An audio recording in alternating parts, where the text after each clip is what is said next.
Buenas noches, bienvenidos a nuestro segundo encuentro de Métodos Avanzados de Investigación 1 y tenemos en la sala a nuestro facilitador, el doctor Camil Anzoliaga. Buenas noches, doctor Camil, bienvenido.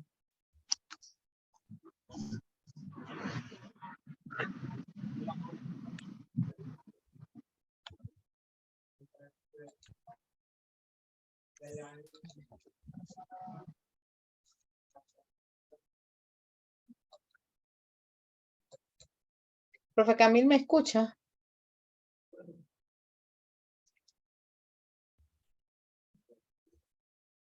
Vamos a esperar unos segundos porque el profesor Camil... Buenas noches, ahora sí. Ahora sí, mi profe, bienvenido. Buenas noches, jefa, muchísimas gracias por la presentación, la oportunidad. Mis mejores deseos para todos los que se encuentran aquí y los que por una u otra razón no se pudieron involucrar, pero se pondrán al día en las próximas horas, bueno, los próximos días, ¿no? Bueno, hoy nos corresponde la segunda sesión de la unidad curricular, métodos de investigación 1 en el doctorado, y estaremos conversando sobre lo que son las aproximaciones metodológicas relacionadas con cada uno de los paradigmas. Recuerden que en la clase que desarrollamos en Santa Marta atendimos hasta la parte de los paradigmas en forma genérica, hicimos una comparación y un contraste entre estos, ¿no? Sin embargo, no, por razones de tiempo, ¿no? Y de eso no correspondía y no profundizamos en lo que corresponde a los métodos de cada uno de estos paradigmas, ¿no? Hoy precisaremos básica y fundamentalmente sobre los métodos propios del paradigma interpretativo, ¿no? Antes de iniciar en la clase,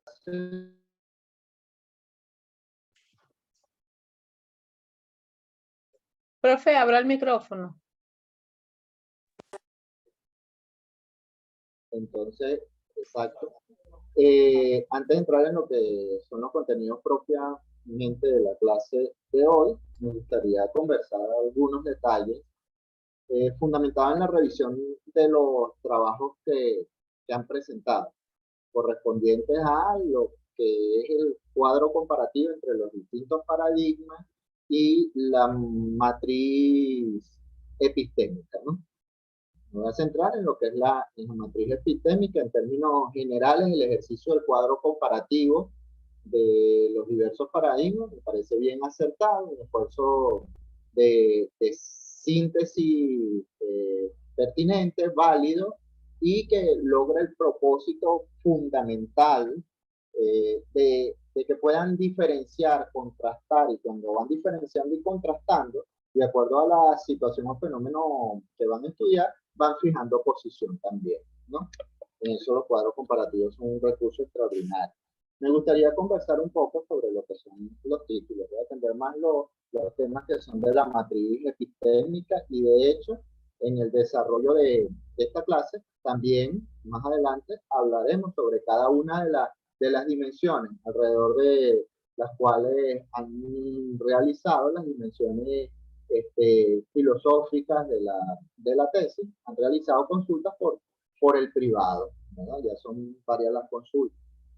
Lo primero que me gustaría atender es lo del título, y esto lo vamos a estar reforzando. Como les dije, el título no es una simple denominación, sino el título es una gran síntesis de integración de lo que representa toda la tesis doctoral, en la cual se encuentran un conjunto de constructos, por lo menos para que emerja una teoría con cierta originalidad. Algunos especialistas recomiendan la integración de al menos 3 constructos. No necesariamente tienen que ser 3 constructos. Pueden ser 2, pueden ser 3, pueden ser 4, no pueden ser tantos, porque por supuesto esos constructos van a estar reflejados en su marco teórico o marco teórico referencial, dependiendo del paradigma que asuman, y también va a ir incorporado en los en los instrumentos de recolección de información, si usted selecciona una cantidad elevada de constructos, pues eso implica mayor recopilación de información y mayor procesamiento de esta, y le llevará más tiempo, y dadas las condiciones de las cuales ustedes dispongan, pudiera afectar la factibilidad de la investigación. Recuerden que debemos, por encima de todo, plantearnos investigaciones posibles, ¿no? Porque plantearnos en estos momentos investigaciones que no resulten posibles se convierten en fantasías a veces, proyectos aéreos, y eso no tiene nada de científico, ¿no? Entonces también poner los pies sobre la tierra, asumir hacia dónde puedo ir, los recursos con los cuales cuento, las áreas que domino, no significa limitar necesariamente el desarrollo del conocimiento, sino que significa definir un criterio científico de factibilidad del desarrollo de la investigación. Ahora, de acuerdo al manual de la UPE, se hablan de que un título debe tener un máximo de 25 palabras, ¿no? No digamos de repente 25. La misma doctora Cecilia, en orientaciones que nos trazaban, ella me corregirá, indica que a veces en Colombia se estilan 13 nombres, que no son 13 palabras, que no tienen que ser tan numerosas las palabras que constituyen un título. Pero tengan claridad de que los títulos, a pesar de que son la síntesis de gran información, no pueden ser de un párrafo de 8 líneas o de 5 líneas. Hay una limitación, ¿no? Fundamental colocar dentro de eso los constructos. En los títulos, no necesariamente, y eso ya me lo encontré, debe señalar usted el área específica de la investigación. No, y detallar el área específica y el grado, no. Recuerde que usted va a construir hasta cierto punto, ya sea desde el punto de vista, desde la perspectiva deductiva, desde la perspectiva inductiva, la integración de ambas perspectivas, usted va a construir una teoría. Y las teorías son generalizaciones para la comprensión o explicación de diversos fenómenos. Así que para darle esa connotación teórica de investigación doctoral, que implica la construcción de una teoría, desde ese espacio localizado en el municipio o en la institución o las instituciones educativas, es mejor pasar hacia un espacio que tenga cierta connotación nacional. Por lo menos si usted está haciendo una investigación en un municipio cuya dinámica económica y geográfica es fundamentalmente rural, se puede asumir que está construyendo una teoría para la educación rural en Colombia, y lo puede expresar así en su título. Recuerde que las teorías son generalizaciones para la explicación o comprensión de determinado fenómeno. Por supuesto, los detalles sobre la localización del estudio, usted los señala en la descripción del escenario, y en el desarrollo también de lo que puede ser en el primer capítulo momento la aproximación a la realidad, ¿no? O el planteamiento del problema.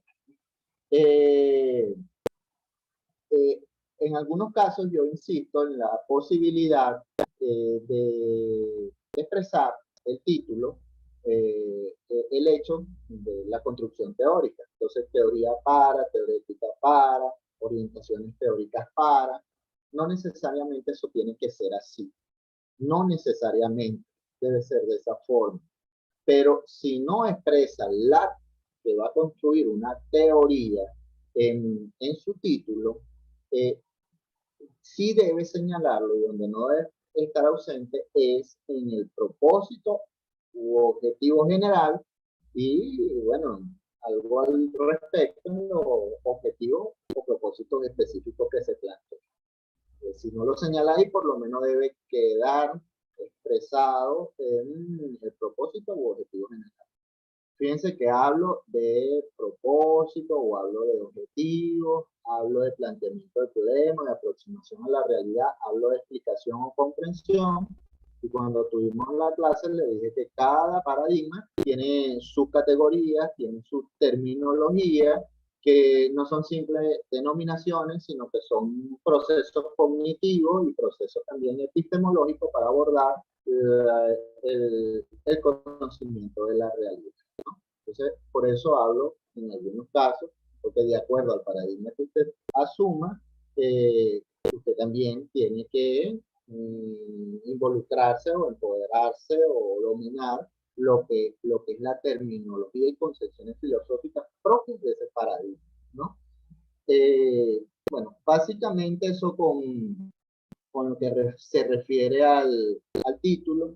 Es bueno que desde este momento, ya de hecho en el aula están los materiales correspondientes al segundo tema, lo puedo compartir también por el grupo, lo que son las normas del manual de la UPEL para la transcripción de trabajo. Hay que circunscribirse, que ustedes tienen conocimiento de esas normas en gran medida porque son normas APA, y en muchas universidades de la Asociación de Psicología Americana de Colombia se trabaja con esas normas. Tanto. Recuerden que dentro de algunas de las características yo voy consiguiendo algunos aspectos particulares y antes de entrar al contenido los atento con base a los trabajos que corrijo. Los márgenes deben ser de 2.5 centímetros por cada lado de la página.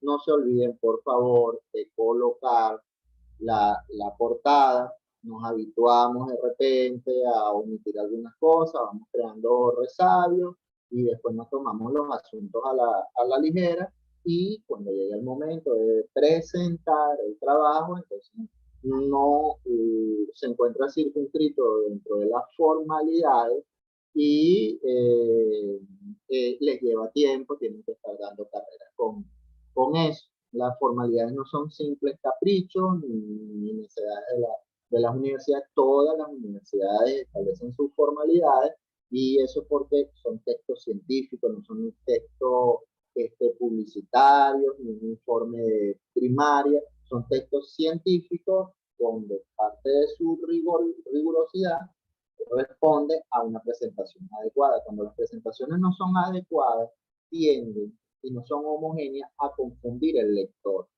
Y los textos científicos tienen cierto nivel de profundidad.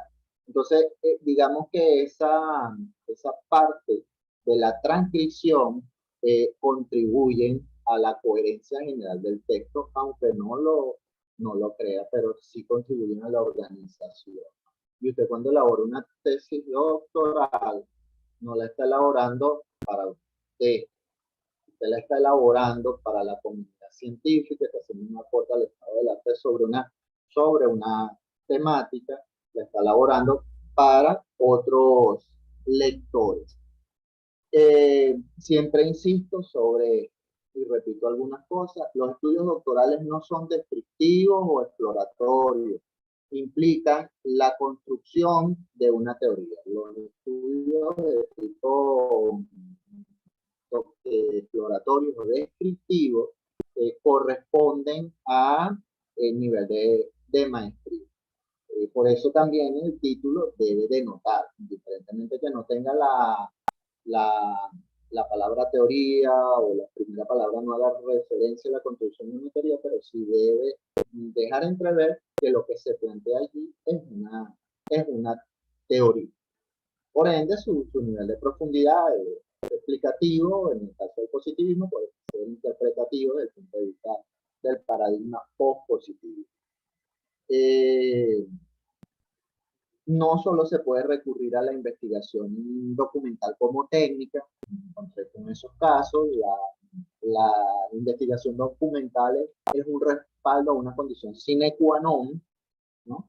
Pero no vamos a elaborar una investigación documental o una monografía como tal en el caso del doctorado de educación.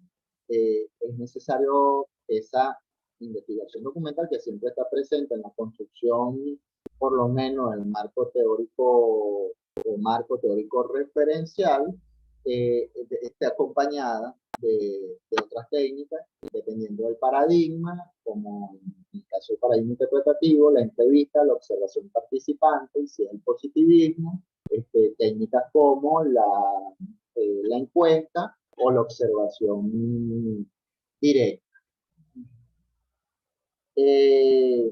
Los constructos son un elemento fundamental y la integración Disculpe, de profe. estos... Ajá, dime, Rafael.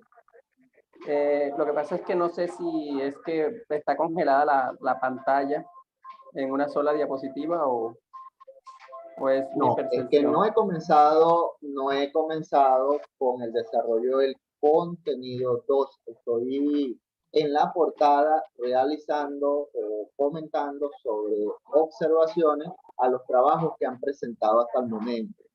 Ya avanzaremos, gracias. ¿verdad? Dentro. Perfecto.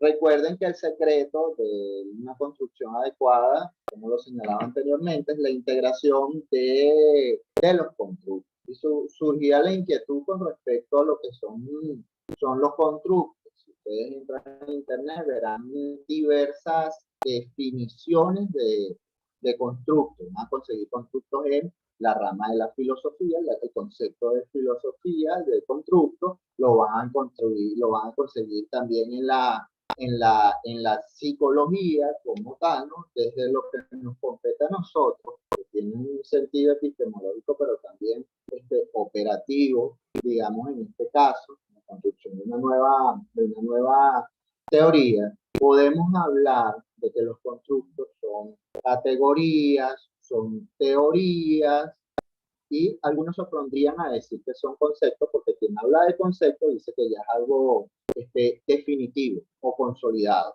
¿no? Sin embargo, yo no lo creo, porque en ciencia no hay nada definitivo ni consolidado. Constantemente los conceptos son revisados y nutridos con nuevos aportes o elementos.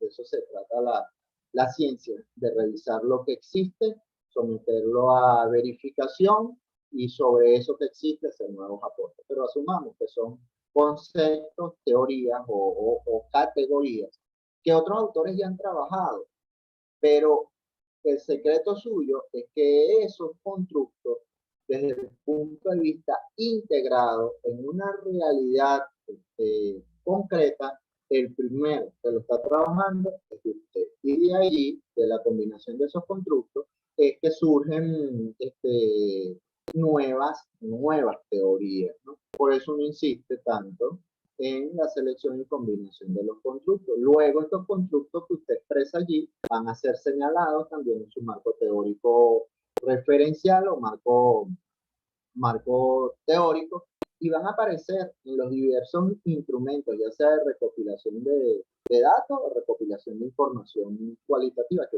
usted presente, ¿no? Entonces, más o menos tienen que son, bueno, teorías educativas, teorías pedagógicas, concepciones didácticas, esos son constructos. Ahora, por supuesto, esos constructos usted tiene que partir de autores que en cierta medida ya han publicado algunas investigaciones, y se usa el término de autores radicales en algunos casos, que son los autores clásicos que han aportado al estado de arte en cada una de esas categorías o constructos, ¿no?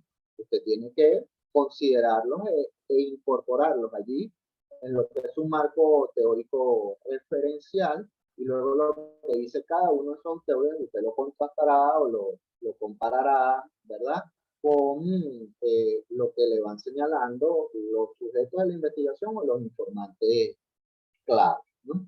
Y allí, bueno, hay un proceso de síntesis, lo que dice la teoría más lo que emerge del propio fenómeno se contrastan y se implementa, se considera lo adecuado y pertinente de ambos aspectos, tanto lo de contexto como lo que dicen los autores radicales. Es importante no confundir teorías referenciales con referencias. Teorías referenciales son teorías pedagógicas o teorías de acuerdo al área de conocimiento en que se ubican, que van a apoyar su investigación. Y también es trascendental el caso de digamos, de colocar en todos los trabajos, cuando citen, coloquen las referencias. Y de eso estaremos conversando en esto también. Por aquí tengo otra observación con respecto a la investigación en acción, pero cuando tengamos ese método de investigación aquí, le realizaré los aportes al respecto. Podemos pasar a la siguiente lámina.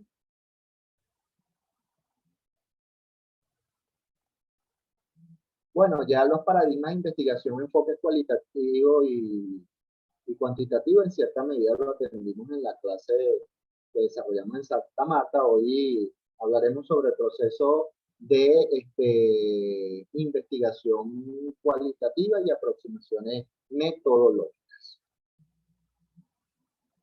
Seguimos, podemos pasar a la otra. Aquí tenemos lo que es propiamente el plan de evaluación, ¿no? Y el tema 1, allí hay un conjunto de compañeros que todavía no han culminado. Y bueno, voy a poner aquí un momento para observar bien los compañeros que no han culminado todavía la primera actividad correspondiente al tema 1. Bueno, tenemos todavía oportunidad y se hizo la modificación en la plataforma hasta el 12 de febrero. Así que disponen de algo de tiempo más para realizar esta actividad. Y hoy, ya finalizando la sesión, explicaremos cómo se debe realizar el trabajo, la segunda evaluación, que corresponde al primer trabajo analítico reflexivo, cuya entrega está planteada para el 12 de marzo. Entonces, los compañeros que no han entregado esta primera actividad de los cuadros comparativos y la matriz epistémica tienen hasta el 12 de febrero para hacer la entrega, y la actividad que indiquemos al final de esta sesión corresponde para su entrega, que es la segunda actividad, el 12 de marzo. Podemos pasar a la otra lámina, por favor. Bueno, vamos a presentar un poco cuál es la estructuración de los momentos en la investigación cualitativa. Me veo en la obligación también de, cuando haga la explicación de la estructuración de los momentos, hacer el contraste o la comparación con respecto a los capítulos en el caso de la investigación cuantitativa. Utilizamos la palabra momento cuando nos ubicamos en la investigación cualitativa, ya sea paradigma interpretativo o paradigma sociocrítico, ¿no? ¿Por qué momento?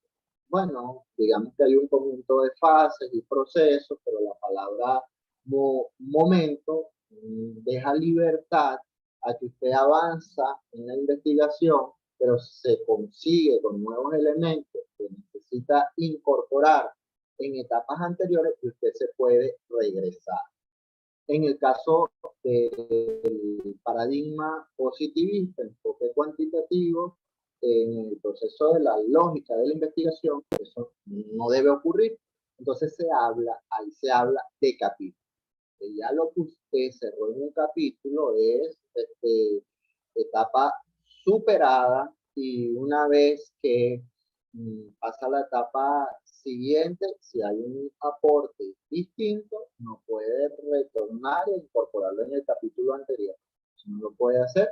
Si hay un aporte diferente a lo que usted lleva en la secuencia programada de su investigación, en el caso del paradigma positivista, enfoque cuantitativo, bueno, y no fue considerado en los capítulos anteriores, eso es tema para otra investigación. Usted termina la investigación que lleva bajo las orientaciones previas, y después que la termine y la presente, bueno, asume una investigación con respecto a lo otro, lo dejan notadito por ahí, ¿no? En el caso de la investigación cualitativa no es así. Van surgiendo nuevos elementos en un momento, y usted puede regresar e incorporarlo en el momento anterior. En el caso de la investigación cualitativa se habla de aproximación a la realidad, o se puede utilizar otra denominación que quiera expresar esta idea de aproximación a la realidad. Usted tiene libertad de construir esos subtítulos, porque es parte de la autonomía del sujeto investigador, siempre y cuando recoja esta percepción. En el caso de la investigación cuantitativa no se habla de aproximación a la realidad, sino se habla de planteamiento del flujo. Se plantea allí el desarrollo o digamos la visión ontológica del fenómeno y no responde básicamente a lo que los actores sociales perciben directamente, sino responden el planteamiento del problema a lo que una teoría que sustenta su investigación inclusive expresa o datos estadísticos sobre ese fenómeno, ¿no? En este caso usted se aproxima, pero no es algo planteado básicamente en el caso de la investigación cualitativa. Igual sucede con los propósitos. En el caso de la investigación cualitativa hablamos de propósitos, tenemos propósito general y específico o una lista de propósitos. En el caso de la investigación cuantitativa se habla de objetivos, ¿no? El propósito es una orientación general, de alguna manera, que lo lleva por un camino. El objetivo es algo que usted tiene que cumplir tal como lo plantea, ¿no? Y en ambas sí podemos utilizar la condición de justificación o importancia. Tenga en consideración de que si usted su trabajo incorpora justificación, no debe incorporar importancia. Y si incorpora importancia, no debe incorporar justificación. ¿Ok? Y allí tenemos lo que es la estructura, básicamente. Acerca de esto estaremos conversando hoy, y hubo dudas sobre esto. Lo que es la estructura o lo que debe considerar dentro de la justificación, que es esa justificación en las dimensiones filosóficas, de la ontología, epistemología, axiología y teleología, ¿no?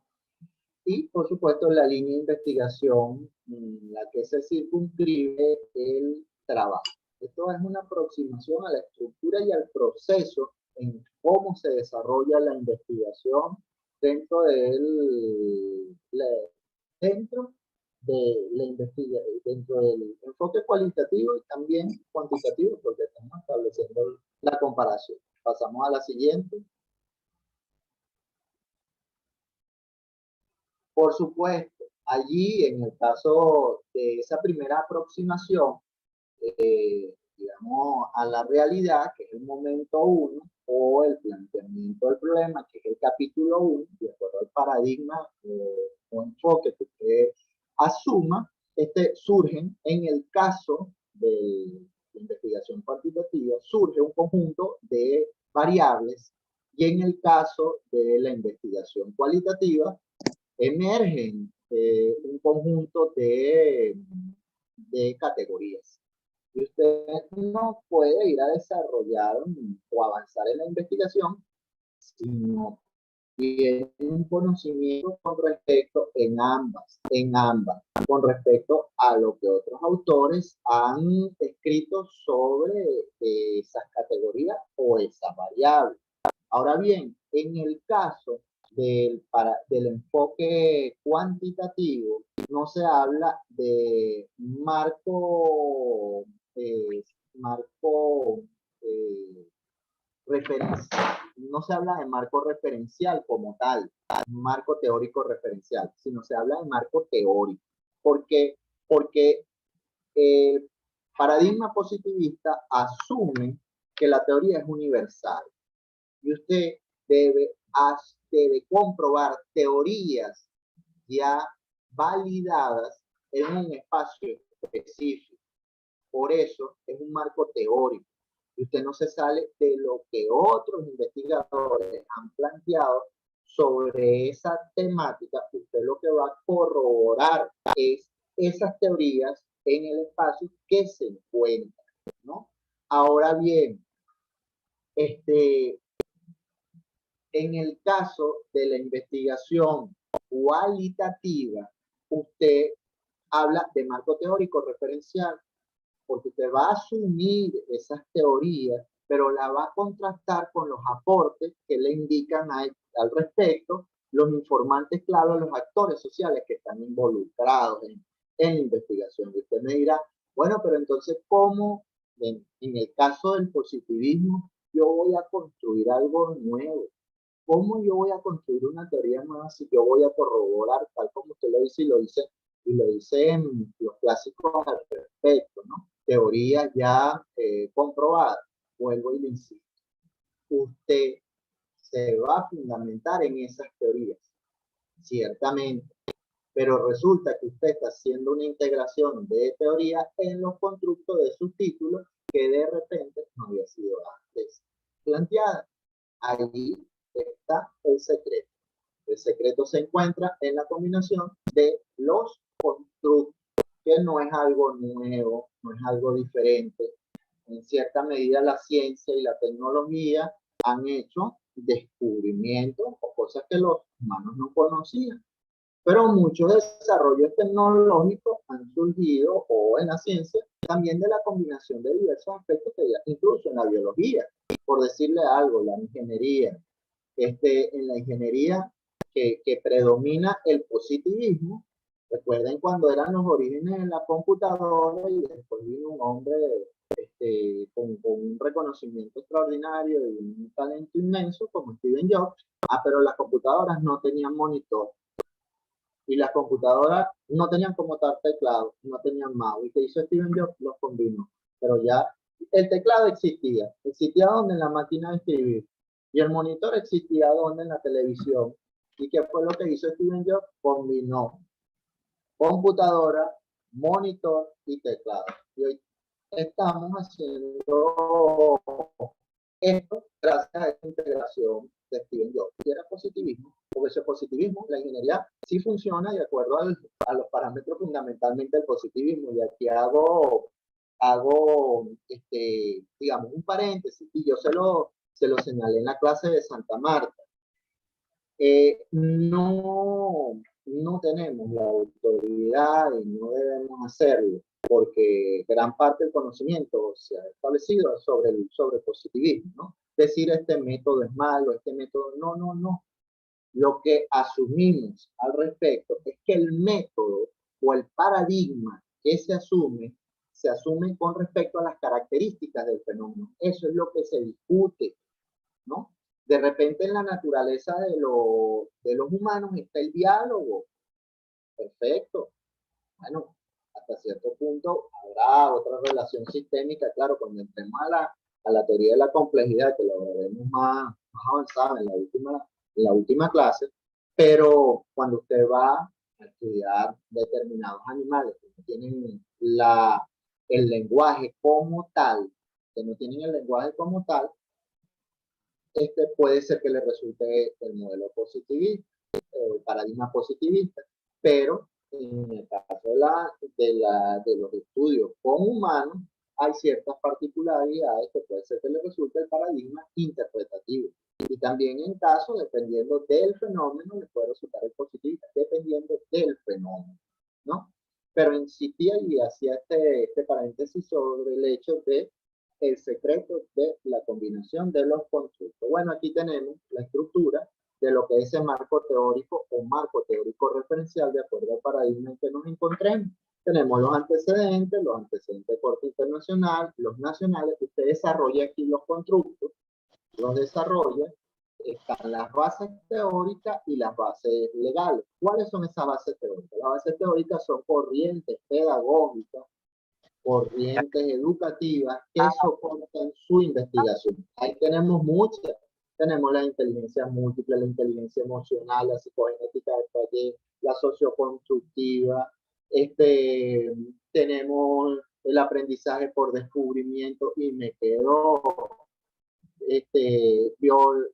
neuroemociones de Corbin. Me quedo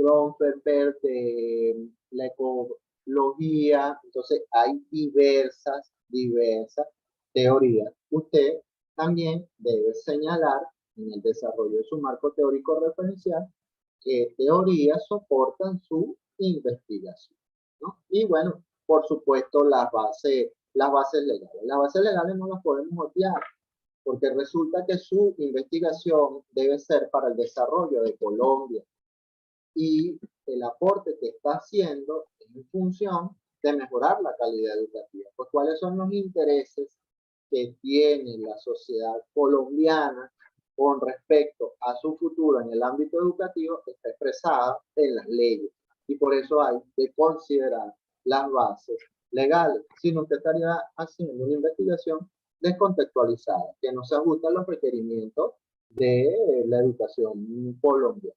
Pasamos a la lámina siguiente. Esto es como ocurre, digamos, el proceso de la investigación. Bueno, luego que usted se aproxima a esa realidad o plantea el problema y las categorías y variables usted las sustentó y se documentó sobre ella, porque usted no podía recopilar información sobre algo que no conoce.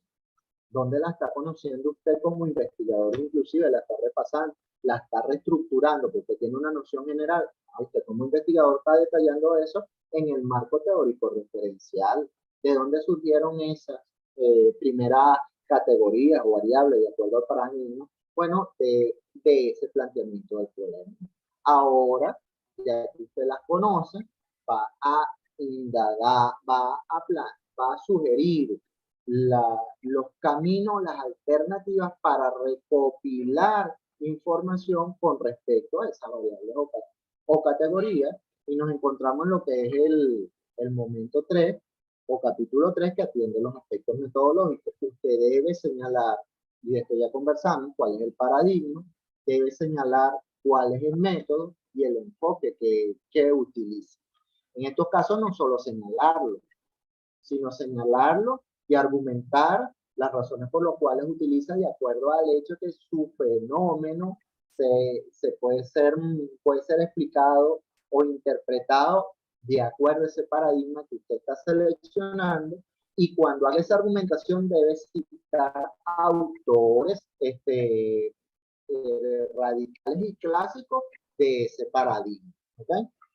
Igual con lo relacionado al método y al enfoque, por supuesto, en la medida que vayan avanzando, ustedes van, digamos, nutriendo estas secciones o estos apartados, ¿no? de cada momento o capítulo. Pero en el nivel que nos encontramos, para que ustedes puedan avanzar certeramente, sí es fundamental, ya que ustedes tengan un paradigma definido, un método y un enfoque. Ya esto les va dando un título y ya ir construyendo lo que son los objetivos, los propósitos.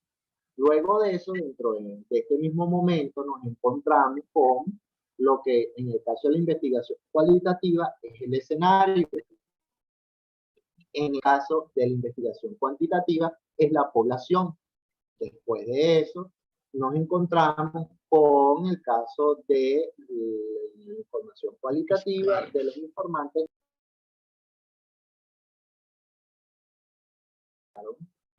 Ahora sí, volvemos. En el caso de la investigación, cuando tenemos los informantes clave, porque creo que hubo una interrupción de sonido, tenemos los informantes clave. En el caso de la investigación cualitativa, hacemos referencia a informantes clave. En el caso de la investigación cuantitativa, hablamos de muestras. Las técnicas de recolección de información. En el caso de la investigación cualitativa, hablamos de técnicas de recolección de información.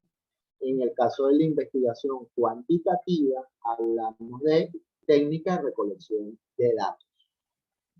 El proceso metodológico que usted va a desarrollar, y también tenemos las técnicas de interpretación de la información. Vamos un poquitico atrás.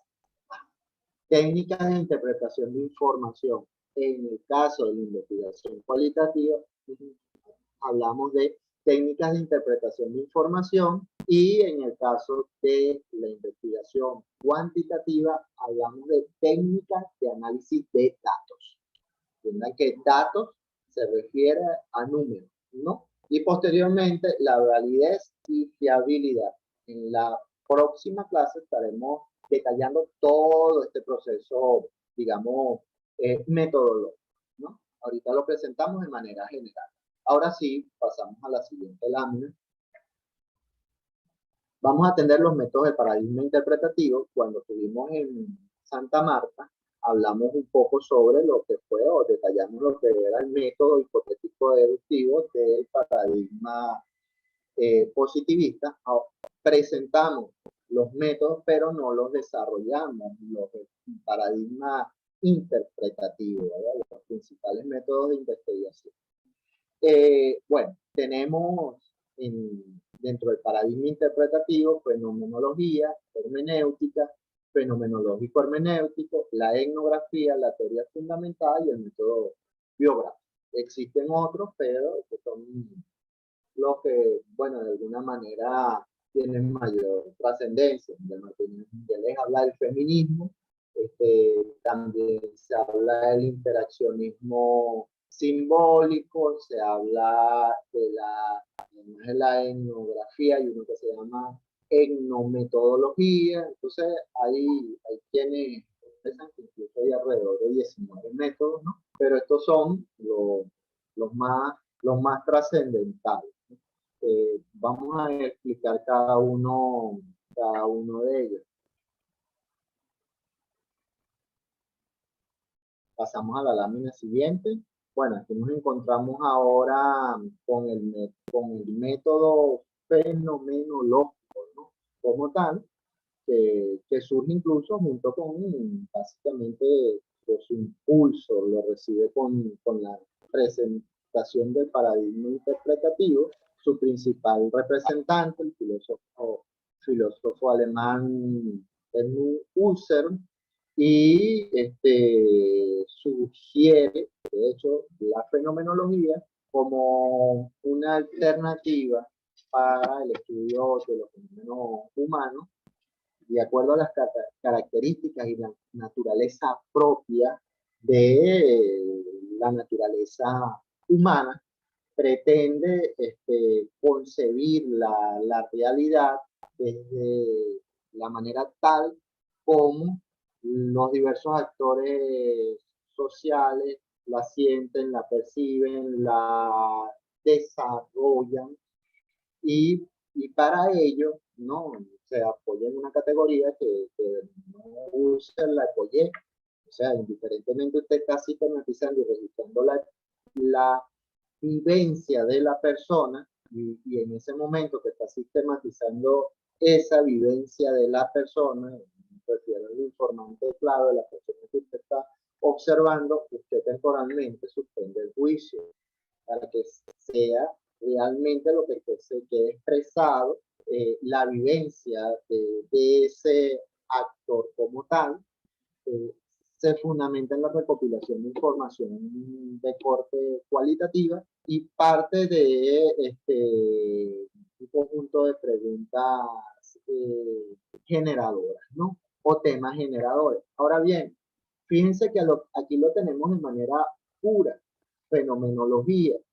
En el caso del doctorado, debo presentarlo, ¿verdad? Debo presentarlo porque es un método del paradigma interpretativo. Pero en el caso del doctorado, la fenomenología por sí sola, no lo lleva hacia una construcción de teoría. La fenomenología, si usted la desarrolla tal y de forma singular o independiente, lo lleva hacia una investigación descriptiva. Usted se plantea, digamos, una entrevista, ¿verdad? Estructurada, semiestructurada o a profundidad, y usted va a registrar en la narrativa de lo que ocurre allí. Y hasta allí es fenomenología, y usted lo presentó de esa forma, ¿no? Recuerden que nosotros en el doctorado queremos teorizar. Sabemos muy bien que las técnicas dentro del paradigma interpretativo son técnicas cualitativas. Y cuando digo la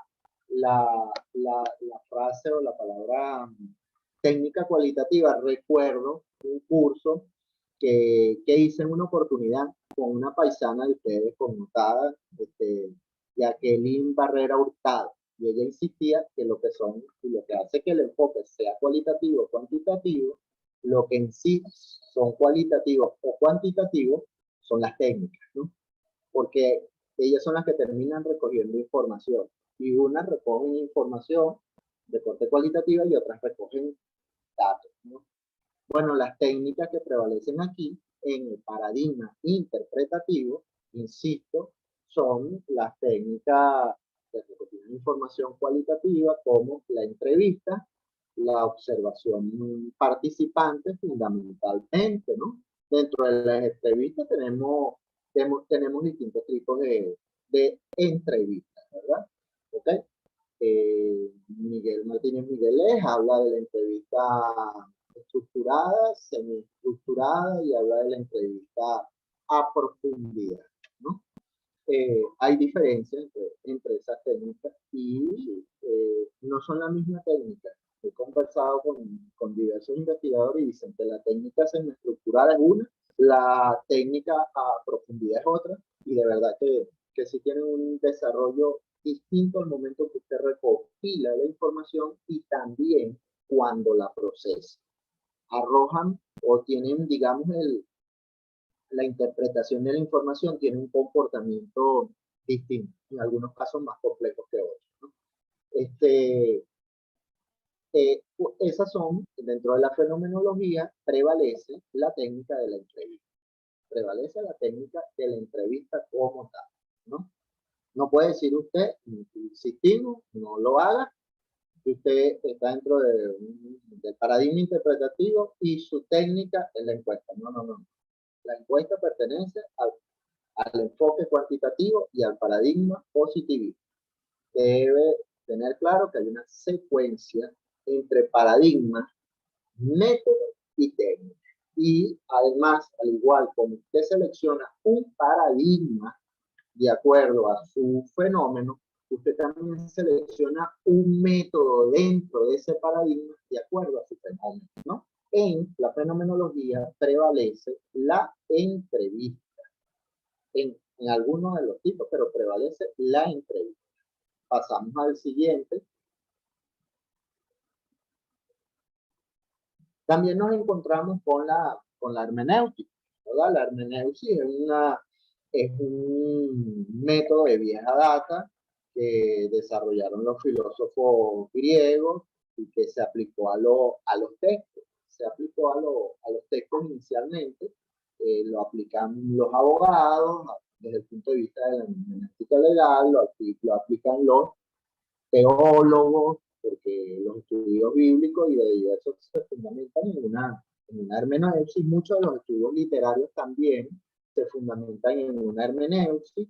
Cuando se realiza la lectura del texto, no solo se aprende del texto, sino del contexto, y se hace la interpretación histórica y de todo lo que está alrededor de ese texto. De hecho, así son muchos de los estudios bíblicos, ¿no?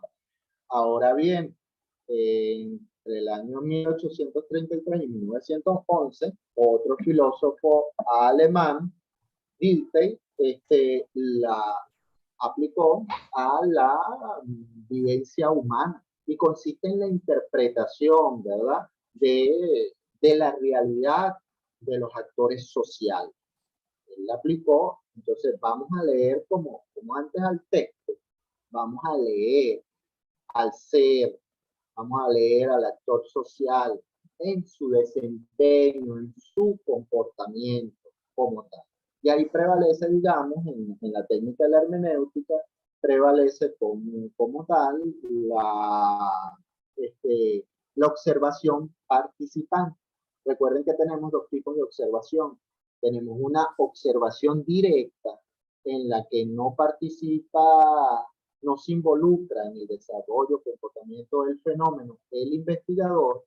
Esa observación directa, solo va a verificar y comprobar cuántas veces se repite una conducta y termina siendo cuantificada, es una forma de observación que pertenece al paradigma positivista de enfoque cuantitativo. Y tenemos la observación participante como tal, ¿verdad? Entonces, la hermenéutica incluso dice Miguel Martínez Migueles, y yo coincido con ese criterio, que es un ejercicio propio del desarrollo cognitivo humano, que es la interpretación y comprensión de toda la realidad de una u otra forma. Nosotros en cualquier ejercicio intelectual desarrollamos hermenéutica, ¿no? Pasamos a la próxima. Ahora bien, nos encontramos ahora con otro método, que es el método fenomenológico hermenéutico. Y en el método fenomenológico hermenéutico, un filósofo conocido como Gadamer hace una integración entre lo que es la fenomenología y la hermenéutica. Entonces, pretende desde la realidad de los actores sociales, desde lo que ellos expresan, pretende entonces construir una teoría o una teorización de esa realidad. La fenomenología como tal es el método de indagación como tal, así como los planteo, desde Husserl hasta Gadamer, es el método como tal de la filosofía, es el método de la filosofía propiamente, pues es un método fundamental hecho para la filosofía, desde el punto de vista puro, como lo planteó Husserl, en un sentido, digamos, epistemológico, pero desde el punto de vista como lo plantea Gadamer en la fenomenología hermenéutica, tiene un sentido ontológico, que se preocupa básicamente de comprender el desarrollo y comportamiento del ente o el fenómeno o la cosa en el presente cuando está ocurriendo, de los actores sociales.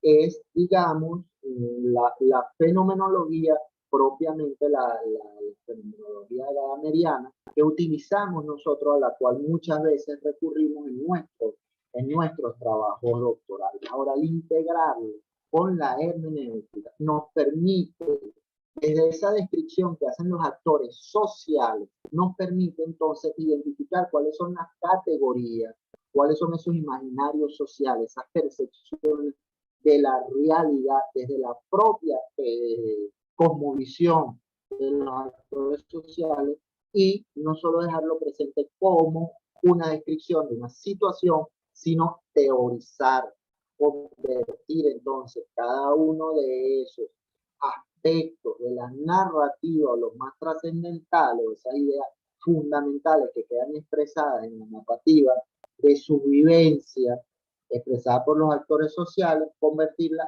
en teoría. Esto nos lo permite la hermenéutica incorporada con la fenomenología.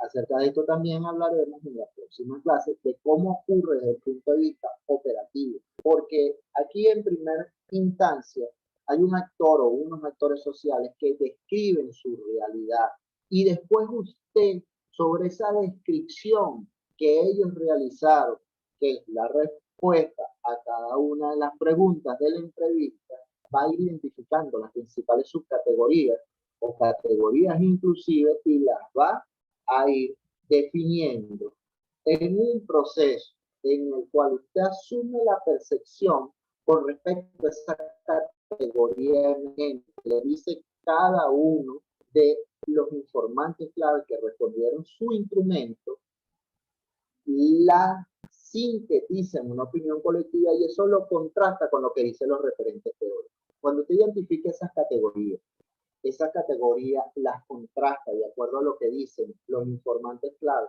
con lo que dicen los autores que aparecen en su marco teórico referencial, las contrasta, las integra. En ese momento, entonces, usted está construyendo un nuevo concepto, un concepto localizado y ubicado. Digamos que en un momento había, y eso tiene que ver ya con una percepción, digamos, postmodernista, pero autor de la posmodernidad, que dice Jacques Derrida Safar, que si usted tiene unas referentes o unas teorías en su marco teórico referencial, usted tiene unos referentes ahí. Pero ¿dónde son esos conceptos?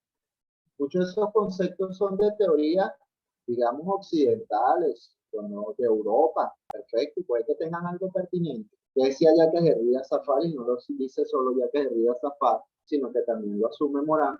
Esos conceptos hay que deconstruirlos, deconstruirlos, y hay que rehacerlos con base a esas realidades locales que usted tiene, usted se encuentra en su espacio.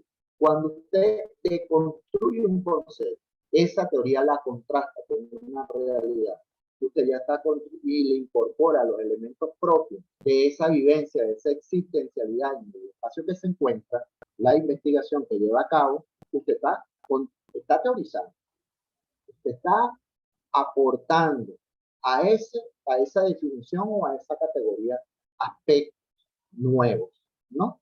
Entonces, bueno, lo que le permite después esa descripción fenomenológica de la vivencia de los actores sociales, teorizar identificando categorías y contrastando, es la hermenéutica.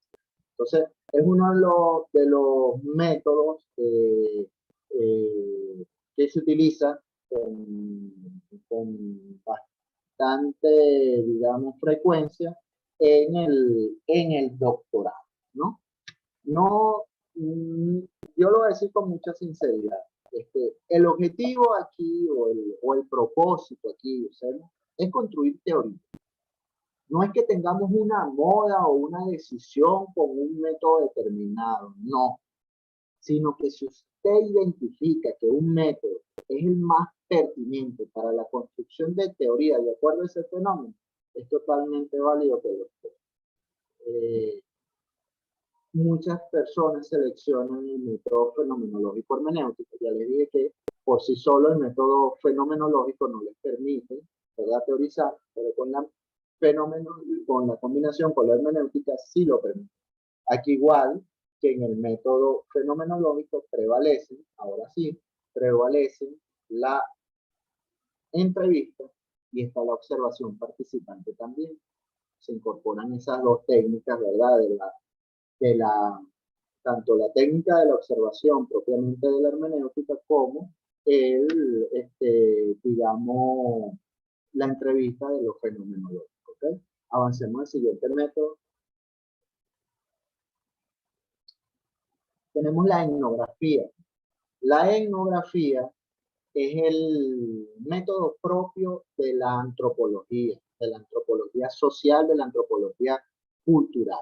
Fue desarrollado por los antropólogos y aquí la técnica fundamental o la que prevalece es la observación participante.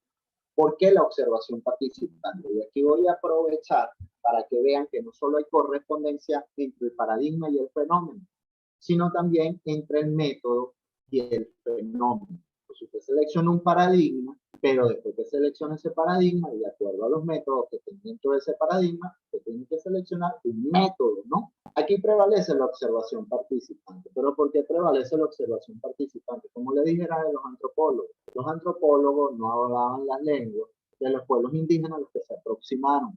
Como no hablaban las lenguas inicialmente, incluso la etnografía apoyó mucho lo que fue la arqueología lingüística también, lo que son los estudios lingüísticos de las poblaciones indígenas. Entonces, como ellos no hablaban esas lenguas, ellos se involucraban con las comunidades y una vez que estaban con las comunidades, iban participando con ellos, iban participando. Una vez que iban participando, iban registrando. Todos ustedes en cierta medida han hecho etnografía, los que son educadores. Eso no es más que el registro anecdótico que usted lleva el diario de información cualitativa del desempeño del grupo de estudiantes, y todos aquí tampoco es ajeno para ustedes, lo conocían de alguna manera, pero ellos iban registrando los mitos de la comunidad, sus patrones culturales, sus valores, cómo preparaban la comida. Los antropólogos se metían como uno más y iban construyendo eso. ¿por qué no estaba en la entrevista? Porque en principio los antropólogos no dominaban su idioma. Después, con el tiempo, los antropólogos en ese mismo proceso de observación fueron haciendo las traducciones, ¿verdad? Muchas de esas lenguas eran solo orales y ellos tuvieron que convertirlas en un sistema de lingüístico internacional para presentarlas de forma gráfica y las fueron elaborando y también la parte del lingüístico. Después, bueno, con los mismos pueblos indígenas se pudo avanzar a través de la fenomenología, pero en principio utilizaron esto.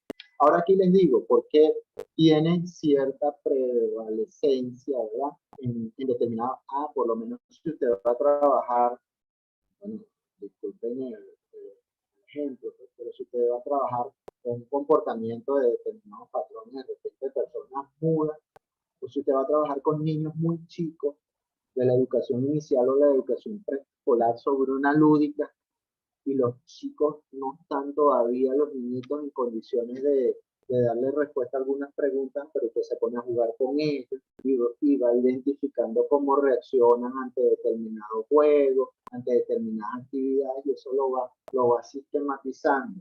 ¿Ven? Que el método también tiene relación con el fenómeno. Entonces, en la etnografía, digamos, contemporánea, llamada moderna, es válida la técnica de la entrevista. Por supuesto que se puede utilizar la entrevista, pero nos encontramos con la situación de que prevalece la observación participante. Si usted dice que está haciendo una etnografía y no tiene la observación participante y todo gira alrededor de la entrevista, usted no está haciendo etnografía, eso no lo desde un principio. Usted lo que está haciendo es fenomenología, si está entrevistando directamente, ¿ok? Entonces, puede estar presente en la entrevista, sí, pero no necesariamente puede ser pura observación, pero prevalece la mayor parte de recopilación de información y la observación participante. Por sí sola, la etnografía no le permite en el doctorado teorizar. Y en este caso, se estila la combinación de la etnografía con la hermenéutica. Vamos hacia la siguiente. Pasamos a la siguiente. Preguntaban por allí si se puede combinar el fenomenológico con el etnográfico y que se publicó algo al respecto. Si lo que prevalecen son las entrevistas, si lo que prevalece son las preguntas, eso es fenomenológico. Eso es fenomenológico. Dentro de lo fenomenológico, la observación participante es totalmente pertinente. ¿Por qué?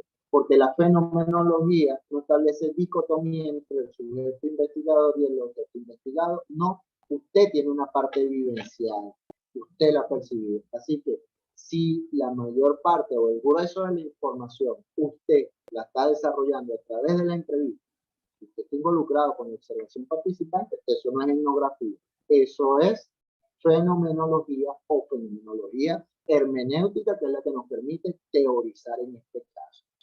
El método biográfico, y aquí creo que vamos a establecer una diferenciación pues, entre lo que son las técnicas y eso de la entrevista, digamos la subtécnica o la subdivisión que hay en ella, ¿no? El método biográfico, digamos que usted quiere, en el caso de Venezuela, hay un estudio muy común sobre lo que es un delincuente estructural, y quien hizo el estudio, ¿verdad? Que fue un padre jesuita,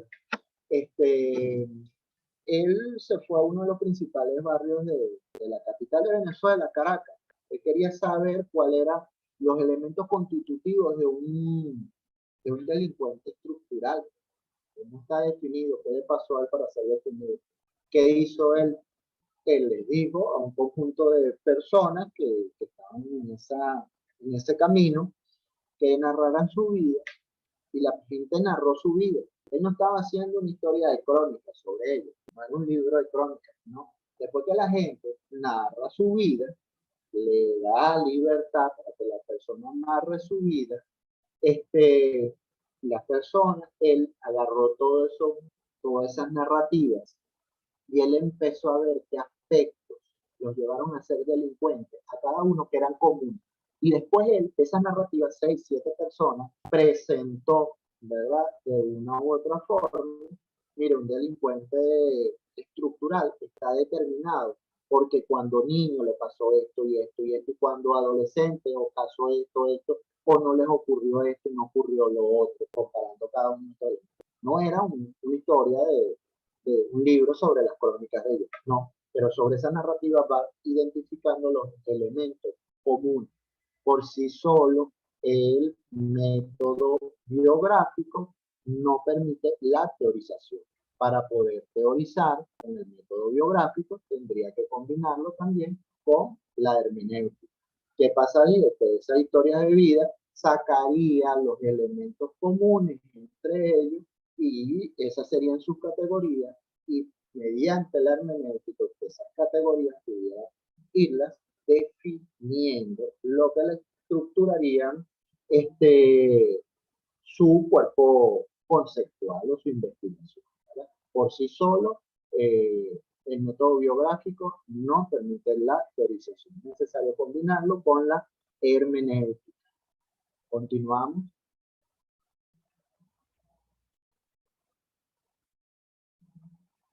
Creo que me faltó uno. Vamos a la anterior. A la anterior de este. Ajá, me faltó la teoría fundamentada, ¿verdad? Me faltó la teoría fundamentada. La teoría fundamentada es, digamos, un método eminentemente inductivo que permite la teorización. La teorización, vas a teorizar directamente, prácticamente sin tener teorías de referencia. Teoriza, por supuesto, hay un marco referencial, pero él teoriza sobre lo que plantean los actores sociales, ¿verdad? Los autores representan lo que es la segunda escuela de sociología de Chicago, la S.R. Strauss, son los principales representantes de esa segunda generación de la escuela de sociología de Chicago. Y ellos para el desarrollo de la teoría fundamental tienen como que dos estrategias básicas, ¿verdad? La comparación constante y el muestreo. Ellos pasan por cuatro fases. Esas 4 fases forman parte de lo que es la primera estrategia de la comparación constante. Una primera fase donde ellos formulan alguna pregunta, ¿no? Formulan varias preguntas sobre una idea general de la temática y les va a permitir comparar información. Luego que ellos comparan esa información, ellos reformulan las preguntas y van a una segunda fase. Estamos hablando de la estrategia de la comparación constante. Van a una segunda fase. En esa segunda fase ellos van identificando cuáles son las categorías emergentes, de acuerdo a lo que dicen los actores sociales, y las propiedades de cada una de estas. Luego reformulan las preguntas, las sostienen allí, y van a una tercera fase, en la cual ya van delimitando cuál es la teoría que va a emerger. La teoría que va a emerger. Y van a una cuarta fase, con las preguntas, las reformulan, las explican nuevamente, donde definen la teoría. Ellos van desarrollando esta fase, que puede llegar incluso para definir la teoría de una quinta fase y eso. Pero esa estrategia la combinan con el muestreo teórico. Entonces, ¿cómo es el muestreo teórico? El muestreo teórico es que en cada una de esas fases ellos pueden incorporar nuevos informantes clave. Entonces, en la primera fase involucran uno, en la segunda involucran otro, en la tercera involucran otro, en la segunda. Y así van, fase tras fase, y puede llegar, como le dije, en la fase de definición, ir más y seguir indagando, hasta que llegue un momento que ellos buscan informantes clave y lo siguen entrevistando y todos le dicen lo mismo, y en ese momento ocurrió la saturación de la teoría y la teoría está definitiva porque ya nadie dice más. Por supuesto que es un método extraordinariamente rico, pero mucha gente dice que lo va a ejecutar que lo va a aplicar, que desarrollan la teoría fundamentada, hacen y esgrimen eso, pero no aplican el procedimiento, el procesamiento de información como tal, ni la categorización como tal de la teoría fundamental. Lo que terminan haciendo es el uso del método fenomenológico hermenéutico. Entonces, aquí se los acabo de detallar de las implicaciones que tiene. Ustedes cuando seleccionen sus tutores o cuando la universidad les sugiera a los tutores o les recomiende los tutores, los investigadores, a pesar de que tienen, o los especialistas en metodología, a pesar de que tienen un conocimiento, ¿verdad? Tienden a especializarse algunos más en unos métodos que otros. Bueno, hay tutores especializados en teoría fundamental, para que lo tengan en cuenta, ¿no? No vayan a cometer el detalle de decir, no, apliqué teoría fundamentada y lo que está aplicando es el método fenomenológico hermenéutico. Ah, esa investigación no está mala. No, no está mala. Esa investigación es acertada. Solo que debe decirlo con franqueza que no fue la teoría fundamentada como tal, sino el método fenomenológico hermenéutico el que usted desarrolló, ¿verdad? Ya saben en qué consiste la teoría fundamentada o las nociones generales. Vamos hacia la siguiente. Podemos pasar a la otra. Ajá. El método del paradigma sociocrítico. El método del paradigma sociocrítico, por aquí lo tenías dentro de las observaciones, ¿verdad? Y dije que lo iba a atender. El método por naturaleza es investigación-acción. En estos momentos hay una discusión, hay que esperar algunas, entiendo yo, publicaciones al respecto. Hay quienes dicen que el paradigma sociocrítico tiene varios métodos. Está el de investigación-acción, investigación-acción participante, investigación-acción participante transformadora.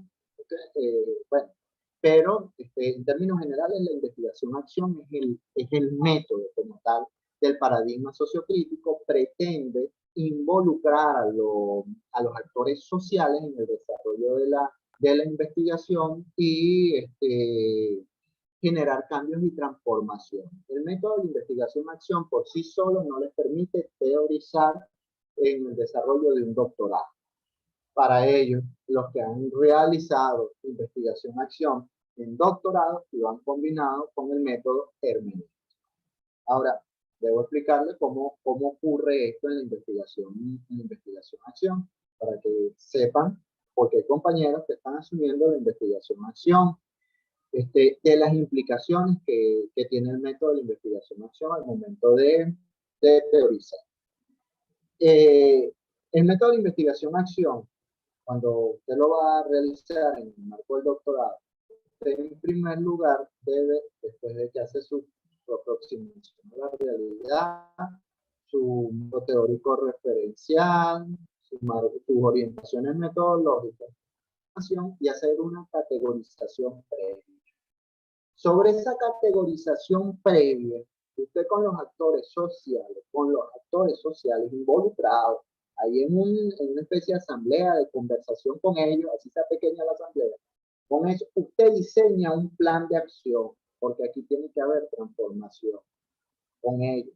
Ese plan de acción que usted diseña, usted lo ejecuta.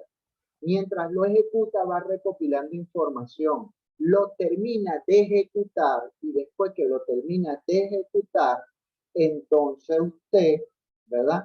Con esa información que recopiló durante la ejecución del plan, alimenta esa categorización previa y la consolida como definitiva sobre la cual soportó el diseño del plan de acción. O sea que usted debe, mientras con el fenomenológico hermenéutico, usted llega, recopila información con la entrevista, la procesa y genera su teoría. Aquí usted llega a esa fase y tiene que ir hacia un proceso de desarrollo de un plan de acción que le va a llevar un poquito de tiempo y después nuevamente realimentar esa categorización previa que hizo. Esto para que sepan las consecuencias, ¿verdad? De las acciones o decisiones que ustedes en este momento pueden tomar. Ahora bien, dentro de la investigación-acción, incluso Miguel Martínez Migueles no habla de informantes clave. Entre el paradigma interpretativo se habla de informantes clave, sino que habla de coinvestigadores. Él habla de coinvestigadores. Ahora, dentro de esta perspectiva, de alguna manera, las técnicas que se aplican, puede estar la observación participante, por supuesto, porque usted se involucra como investigador, pero la técnica fundamental son las entrevistas grupales, de las cuales la más conocida es el grupo focal. Es un grupo de 6 personas, ¿verdad? Y entonces usted lleva una guía de temas, funge como moderador y ahí recopila la información de las personas que se encuentran en ese espacio. Es una entrevista grupal, porque aquí la construcción de conocimiento, digamos, es un proceso más colectivo en cierta medida. Sin embargo, yo creo que siempre el conocimiento es producción colectiva. De una u otra forma, si la haga alguien solo en un laboratorio, después eso es presentado a la sociedad y la sociedad la valida, ¿verdad? En términos generales. Pero aquí sí están los informantes clave directamente involucrados con el investigador a través de las entrevistas grupales, ¿no? Bueno, esto para que consideren cómo es el procedimiento de la investigación-acción y se planteen alternativas factibles al momento de llevar a cabo su investigación. Vamos a la siguiente lámina.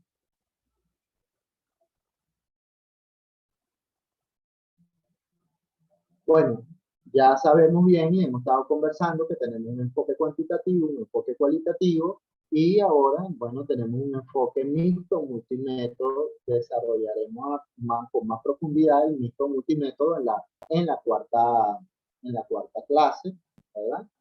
El enfoque cuantitativo se corresponde propiamente con el paradigma positivista y el enfoque cualitativo con el paradigma interpretativo y también en ocasiones con el paradigma sociocrítico.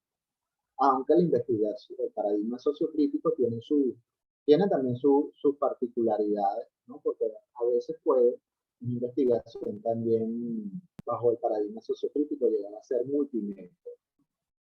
Y tenemos el mixto o multimétodo que combina ambos. Vamos a conversar un poco sobre ellos, ¿verdad? Pasamos a la siguiente. Bueno, fíjense, aquí tenemos un cuadro en el cual se establece la comparación entre paradigma, método y enfoque, ¿verdad? O modalidad, uno le dice modalidad. Fíjense la correlación o la relación, o la secuencia, o la vinculación que existe entre el paradigma, método hipotético deductivo y el enfoque cuantitativo. Tenemos el paradigma interpretativo o postpositivista, donde se incorporan el método fenomenológico hermenéutico, etnográfico, teoría fundamental y el enfoque también cualitativo.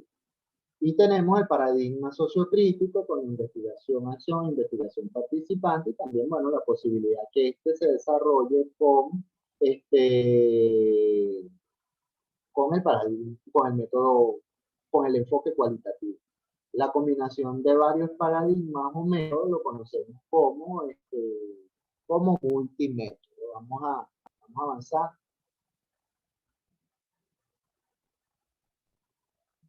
Vamos a la siguiente.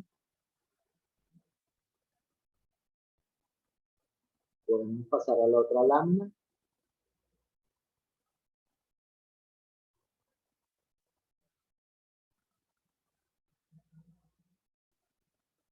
Podemos seguir.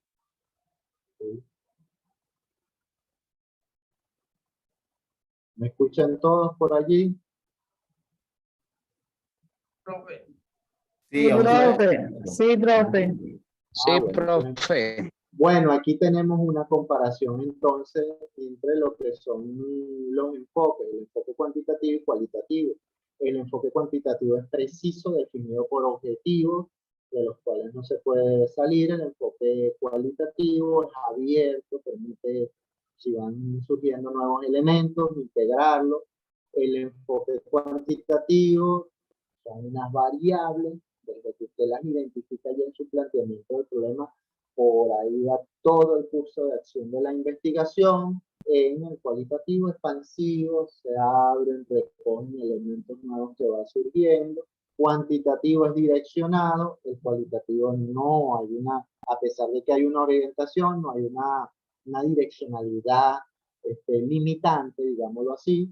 El cuantitativo se fundamenta, recordemos que el paradigma positivista, la teoría es universal y debe partir de supuestos teóricos ya comprobados, así que esos supuestos, ¿dónde están? En la literatura. En el cambio, en el cualitativo, que se puede fundamentar en la literatura, pero las opiniones, los elementos que emergen del contexto, que no están en la literatura, pueden ser asumidos por usted. El cuantitativo asume un número significativo elevado de casos. El cualitativo es menor, un número menor. El cuantitativo, bueno, solo parte de estudios previos. En el cuantitativo y en el cualitativo se busca comprender todas las dimensiones del fenómeno. Eso implica las opiniones de los actores sociales. El cuantitativo pretende probar teorías y el cualitativo comprender, interpretar de la experiencia, de la vivencia, de los puntos de vista. Cuantitativo, procesamiento de datos numéricos. Cualitativo, interpretación de información. En el cuantitativo usted tiene que redactar en tercera persona, no puede redactar en primera persona, porque si está en el paradigma positivista, enfoque cuantitativo, redacta en tercera persona, usted está contrariando en que el sujeto debe mantener una distancia del objeto y no se puede involucrar directamente con él, porque al redactar en persona usted ya está colocando juicios de valor, y eso no es científico dentro del criterio del paradigma positivista enfoque cuantitativo. En el caso del cualitativo, es válida la redacción de la primera persona en algunos casos. Eso no implica que usted pueda redactar también en tercera, ¿verdad? Hay gente incluso que en algunos momentos de la investigación lo redactan en primera porque expresan la vivencia del investigador, en el caso de los cualitativos, pero en otra, como son las opiniones de autores o los aportes de los informantes clave, lo redactan en tercera persona. En el caso del cuantitativo fragmenta el problema en plantes simples, y en el caso del cualitativo asume la realidad de una forma más compleja, tratando de establecer las vinculaciones entre cada una de las partes. Ustedes van a lograr, cuando lleguemos a la parte de la teoría de la complejidad, comprender en cierta medida, con mayor profundidad, cómo opera esa manera de pensar dentro del paradigma cualitativo. Mientras que en el cuantitativo hay una manera secuencial y solo hay una relación entre causa y efecto. En el cualitativo no es así. En el cualitativo, para eso es importante que manejemos más adelante unos principios, que son los principios, por lo menos el principio de la recursividad de Morán, el principio en la teoría de la complejidad, el principio de la recursividad te dice que dentro del cuantitativo toda causa genera un efecto, pero resulta que dentro de la recursividad, como lo ve Morán, una causa genera un efecto, pero ese efecto a su vez también incide de acuerdo a la magnitud, comportamiento, desarrollo o vinculación con otros aspectos sobre esa causa que los genera, ¿verdad? Entonces ustedes se dan cuenta que no es solo una línea entre causa y efecto, sino es más bien a manera de vinculación entre causas, entre no causas, entre efectos, ¿verdad? Entre una diversidad de factores, ¿no? Entonces, esa es más o menos la perspectiva, cómo se asume el desarrollo de los procesos dentro de cada uno de los enfoques. Continuamos. El enfoque mixto o multimétodo, ¿verdad? Incorpora lo cuantitativo y lo cualitativo, y permite de una u otra forma asumir aspectos de diversos métodos. De este método, de acuerdo a mi fenómeno, me funciona esto, de este método me funciona esto, ¿verdad? Entonces de este método asumo esto, del otro método asumo lo otro, ¿verdad? Eso sí, con mucho cuidado, porque cada vez que usted va relacionando eso, usted tiene que ir argumentando por qué lo relacionó. No porque se me ocurrió desarrollar el multimétodo porque me pareció interesante, no, no, no, no. Porque el fenómeno, de acuerdo a sus características, en este aspecto tiene tales y tales y tales particularidades, y usted tiene que señalarlo, porque y cada uno de los casos tiene que irlo argumentando para que no parezca una unión ecléctica de información sin ningún tipo de vinculación, como algo así traído por los cabellos y usted lo pegó. No, no, no. Usted tiene que ir estableciendo la lógica de integración entre cada uno de esos elementos metódicos que van construyendo, en este caso, y eso lo veremos más adelante, su sintagma, que es el término, ¿verdad? Núcleo sintagmático, que es el núcleo, de acuerdo al fenómeno en el cual se incorporan los aspectos de cada método, de cada paradigma, ¿verdad? Continuamos.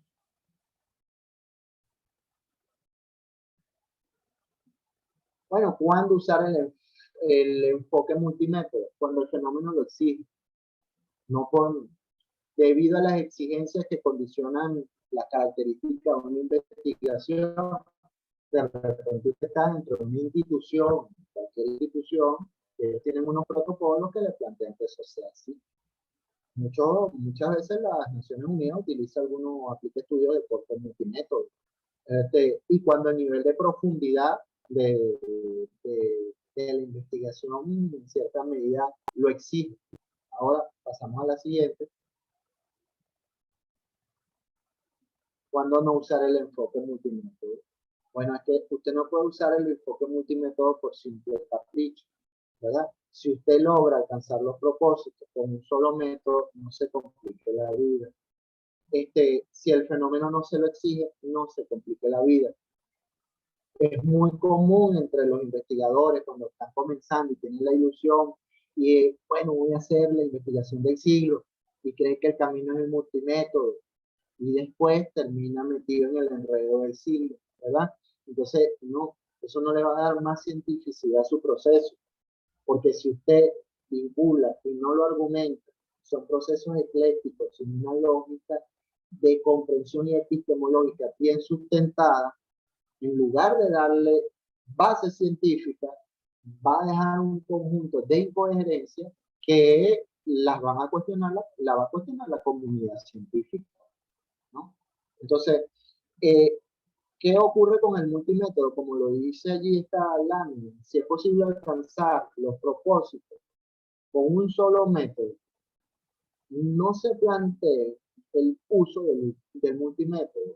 Supóngase, usted va a un proceso, usted lo define en principio y ahorita cuando está haciendo la matriz epistémica no hay ningún problema, pero dentro de 2 años, cuando le toca recopilar la información, resulta que usted tiene que recopilar información con una encuesta e información con una entrevista. Perfecto, la recogió, usted está utilizando el multimétodo. Cuando le toca procesar la información, usted tiene que procesar información estadística por un lado e información cualitativa por otro. Wow, y es solo usted haciendo el trabajo. Yo le dije que las Naciones Unidas lo utilizaban, sí, pero las Naciones Unidas lo utilizan con equipos de investigadores, con todos los recursos posibles, con vehículos, ¿verdad? Y alrededor de 7, 10, 15 investigadores por país donde lo implementan, ¿sí? Entonces, es usted solo haciendo una investigación. Usted tiene que poseer un criterio de factibilidad que lo que se plantee lo puede alcanzar en el tiempo, porque si no, no va a terminar presentando algo que se parezca a una teoría. Va a ser un pocotón de retazos eclécticos de cosas que no poseen una lógica interna, no poseen una interrelación adecuada. Avanzamos.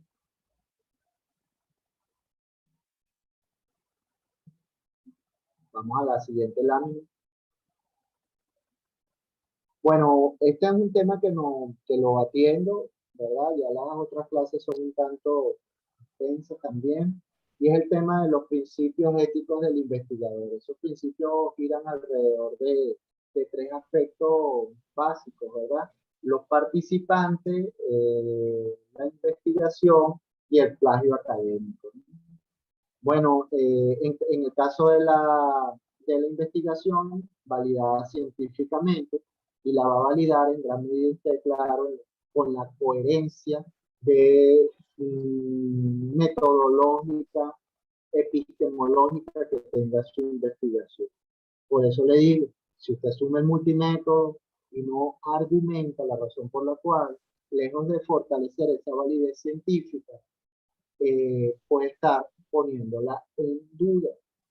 Debe ser una investigación original, no puede ser la imitación de otra, inédita que no haya sido publicada antes y que tenga un valor social. Entiendo que todas sus investigaciones apuntan hacia eso, ¿verdad?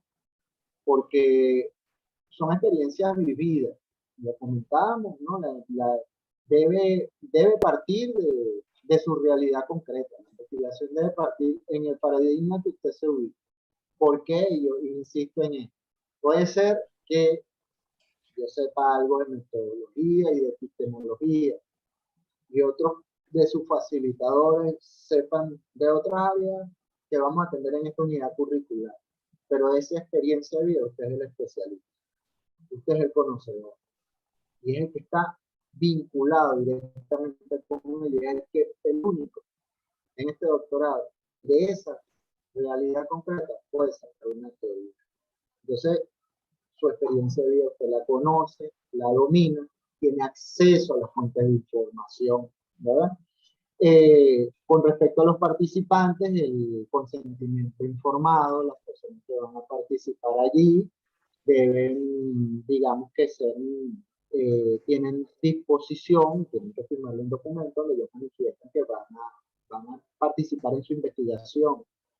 Debe proteger la identidad de las personas. Usted no puede decir el nombre de las personas investigadas.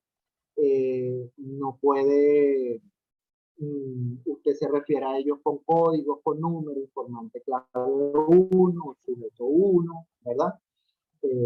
Eso es básico. De repente cree que mucha gente a veces eso no lo valora, pero por decir, usted hace un estudio aquí en Venezuela, no sé cómo será en Colombia, y es una posición crítica con respecto a la educación y hace una propuesta educativa. Bueno, está bien que lo asume usted como persona que va a publicar esa investigación, ¿verdad? Y bueno, usted asume los riesgos, pero si divulga de repente el nombre de una persona, eso le puede traer consecuencias en su trabajo, ¿verdad? Entonces, eso hay que respetarlo. Las personas pueden renunciar cuando lo deseen, deben conocer con claridad cuáles son los riesgos, ¿verdad? Que van a enfrentar, y el tratamiento debe ser justo y con igualdad para todos. Usted no puede someter a riesgo, usted no puede someter a pruebas incluso inescrupulosas a las personas que se van a involucrar allí. Un asunto importantísimo, y hago hincapié, muy importante, es lo del plagio. Plagio, bueno, consiste en copiar obras de otros autores, textos, ¿verdad? Y eso es algo que nosotros debemos evitar, a toda costa debemos evitar. Dentro de los tipos de plagio, el manual de la UPEL, que está en la plataforma, pero yo voy a tratar de compartirlo por el grupo, destina su primer capítulo al plagio. Se los voy a decir desde este punto de vista, se los voy a decir con mucha sinceridad. Ustedes no están solo en este doctorado para obtener una certificación, sino ustedes también están para ayudar al desarrollo de la educación en Colombia.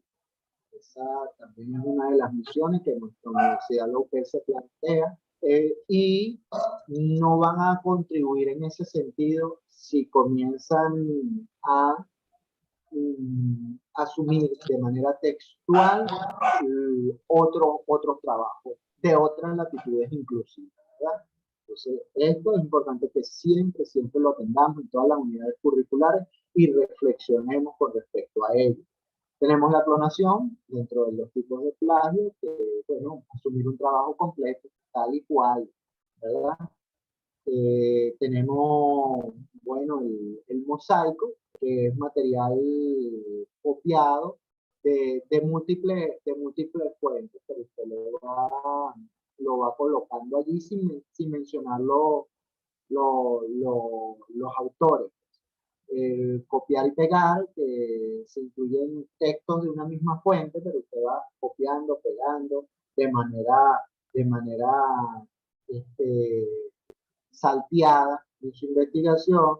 Tenemos la búsqueda o reemplazo, que se busca en diversos textos y reemplaza frases. Y les digo algo, es que se dan cuenta de las personas que revisan los trabajos. Y no solo eso, a veces hay procedimientos en los cuales hay programas que permiten identificar cuando ocurre una situación de esta. El remix es traerse trabajo, ¿verdad? De diferentes alternativas, como el mosaico, pero en este caso no lo pega como tal cual, sino que usted los parafrasea, pero una idea parafraseada no es una idea propia, sino que, bueno, la sustitución con varios sinónimos de un párrafo o de un texto de otro autor. Tenemos la autoridad imprecisa cuando se omite autores usted cita y omite el autor, ¿verdad? O sea, no coloca, eso es autoridad imprecisa, y autoridad inexacta es cuando la investigación, este no es el caso de que este no es un caso que por lo general se presenta aquí, pero es cuando una investigación es realizada entre 2 o 3, 4 investigadores, y bueno, no solo se atribuye los méritos, pues, de esa investigación, no solo se la atribuye. Pero aquí, bueno, les queda esto para que, bueno, lo tengamos en cuenta al momento de desarrollar nuestra tesis doctoral. Podemos pasar a la siguiente. Ya creo que voy terminando, no me falta tanto. Esta es la actividad que corresponde al primer trabajo analítico, no la primera actividad de evaluación. La primera actividad de evaluación fueron los cuadros comparativos. Esta es la segunda actividad de evaluación, pero se considera como primer trabajo analítico reflexivo, y allí tenemos lo que es el planteamiento de aproximación a la realidad, interrogantes de la investigación o inquietud científica, propósito u objetivo, justificación, viabilidad, contexto, ambiente inicial y principales referentes teóricos del marco conceptual. En el caso de la viabilidad, análisis o una interpretación, una consideración de por qué es viable ese estudio que usted se está planteando, ¿verdad? Si usted lo argumente. En el caso del contexto ambiente inicial, es una descripción del espacio en el cual se realiza esa investigación. Posteriormente, esta descripción, el trabajo más adelante dentro de esta misma unidad curricular, se convierte en lo que es el escenario de la investigación. Pero esta es una primera aproximación, pues. Los principales referentes teóricos, los cuales son esos autores que soportan sus constructos, que soportan sus teorías. También culminamos con una reflexión sobre la posición ética que usted asumirá con respecto a la investigación. Debe ser como una declaración de intención, ¿no?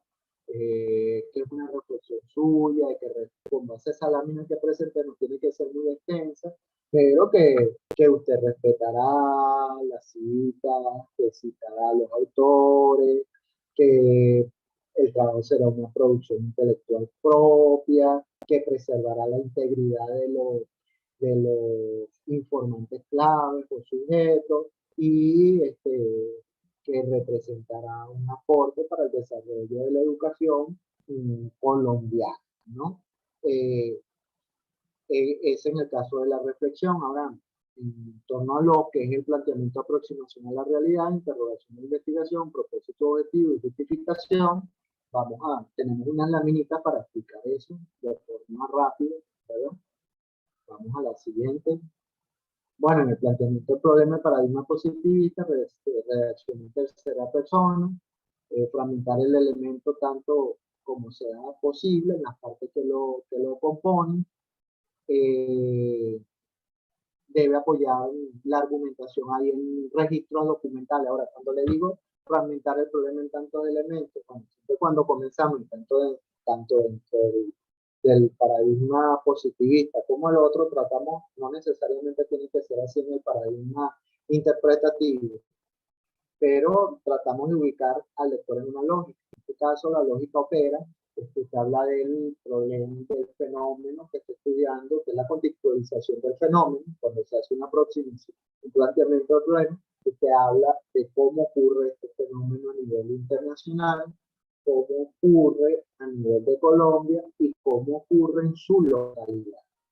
Y cuando señale cómo ocurre en su localidad, entonces nos vamos a esta parte de fragmentación y de discurso mecanicista lineal, en cierta medida. Usted, cómo ocurre en la localidad, que es propiamente donde va a circunscribir la teoría, establece varios pasos. Se supone que hay unos síntomas de su problema.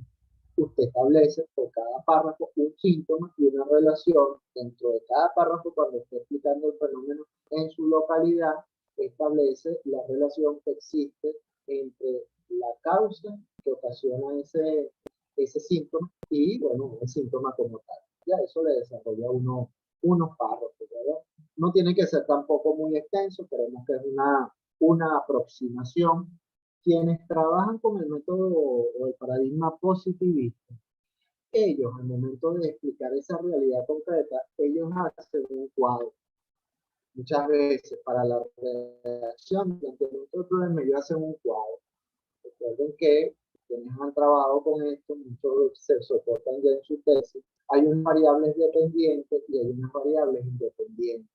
A las variables independientes se les denomina causas y a las variables dependientes se les denominan efectos o síntomas. Usted como investigador identifica los efectos o los síntomas, ¿verdad? Porque usted lo ve como síntomas de problema. Entonces, en ese cuadro, en la columna que está del lado derecho, usted coloca los síntomas. Después que usted identifica los síntomas, que son sus efectos y que representan las variables dependientes, entonces del lado izquierdo usted coloca las causas y va de acuerdo a lo que usted comprende del fenómeno, estableciendo la vinculación entre cada uno de esos síntomas y cada una de esas causas. Al momento después que usted pasa la contextualización nacional, internacional, nacional, y viene entonces el momento local, y usted empieza a explicar el problema, por cada párrafo que usted explica el problema, entonces usted establece una redacción de cada una de esas relaciones que hay. Primera relación de causalidad, primera causa con primer efecto, usted entonces hace un párrafo de eso. Segunda relación de causalidad, segundo efecto, ¿verdad? O síntoma, y cómo se comporta con la causa. Y así van estructurando, y así ocurre ese fragmentar el problema en tantos elementos sea posible, y el discurso mecanicista lineal. Operativamente, así ocurre esa redacción. Eso también es un método, ¿verdad? Que puede resultarle útil, ¿no? Vamos a la siguiente lámina.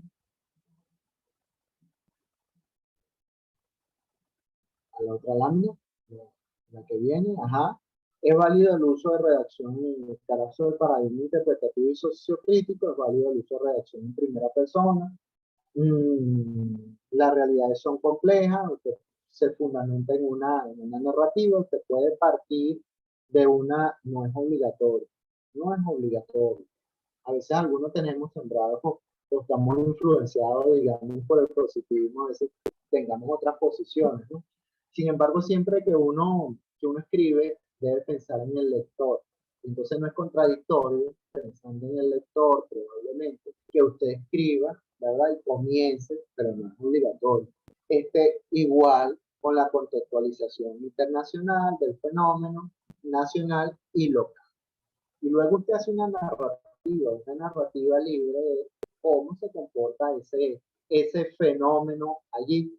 En el caso del paradigma interpretativo y sociocrítico, usted hace un planteamiento, en el caso del paradigma positivista, un planteamiento del problema, y eso debe tener cierta cientificidad. Para que tenga cierta cientificidad, eso debe estar apoyado por citas. Entonces usted dentro del planteamiento, dentro del paradigma positivista, usted debe incorporar citas. Tiene que incorporar citas. Al menos, hay una medida por ahí, 3 citas. Usted va, este fenómeno está pasando tal situación. Y entonces abajo coloca la cita. Con respecto a eso, el autor tal, en la latitud X, ¿verdad? Argumentaba que ¿verdad? Entonces, en este caso, usted también puede incorporar o debe incorporar citas. Solo que incluso aquí usted puede incorporar algunas informaciones o algunos aportes de los informantes claves o de algunos informantes claves previos. Eso es válido dentro del paradigma interpretativo, del paradigma sociocrítico. No solo en esa aproximación de la realidad, no es solo la cita, sino también, bueno, al respecto, se estuvo conversando con un educador que tiene 20 años de servicio y manifiesta que este problema se ocurre de tal y tal y tal y tal y tal y tal manera. Eso no lo puede hacer en el planteamiento positivista, en el planteamiento, en la aproximación a la realidad de paradigma interpretativo y sociocrítico, sí lo puede hacer. No se le olvide de todas formas la cita. Si logra combinar la cita con la apreciación de algunos actores sociales involucrados, le da muchísima más fortaleza esa aproximación a la realidad. En el caso de aproximación a la realidad desde el enfoque cualitativo. Podemos pasar a la siguiente lámina. Sí, profe. Y le recuerdo que quedan 14 minutos. 14, ya estoy terminando, ¿verdad? Ya creo que Bueno, los objetivos de una tesis doctoral o el propósito de una tesis doctoral, ya decía que había diferencia entre ambos, ¿verdad? Debe expresar que se va a construir una teoría. Por lo general, los objetivos, por lo general no es así. Los objetivos, los propósitos se desarrollan con un verbo en infinitivo y en el caso del propósito general o el objetivo general, ese verbo en infinitivo se le agrega al título que usted ya viene definiendo o estableciendo, ¿verdad? Si usted habla de teoría de X tal y sería generar, construir, desarrollar, ¿verdad? Una teoría. Perfecto. Avanzamos, pero debe expresar la construcción de una teoría. Avanzamos, mi profe. Aquí hay un conjunto, a la anterior, aquí hay un conjunto de objetivos, de verbos para construir objetivos, ¿verdad? Que están dentro del paradigma positivista. Fíjense que la investigación de ustedes es doctoral y dentro del positivismo, para generar una teoría, el nivel de profundidad es explicativo. Así que aquí tienen estos objetivos que le pueden servir en la columna que tiene como encabezado explicativa, les pueden servir para la construcción de objetivos específicos. Recuerden que el objetivo general va hacia la generación, construcción, desarrollo de una teoría. Perfecto. Pero aquí tienen, ¿verdad? Algunos que le pueden servir de objetivos específicos. Recuerden que el nivel de profundidad de su investigación es explicativo. Si están dentro del paradigma positivista. Pasamos a la siguiente.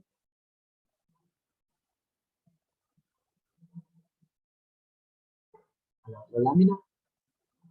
Bueno, la investigación cualitativa, aquí tenemos, ¿verdad? A la anterior.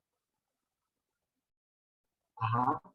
Hablamos de propósito y aquí está un conjunto de verbos, ¿verdad? Que pues les pueden resultar útil, ¿verdad?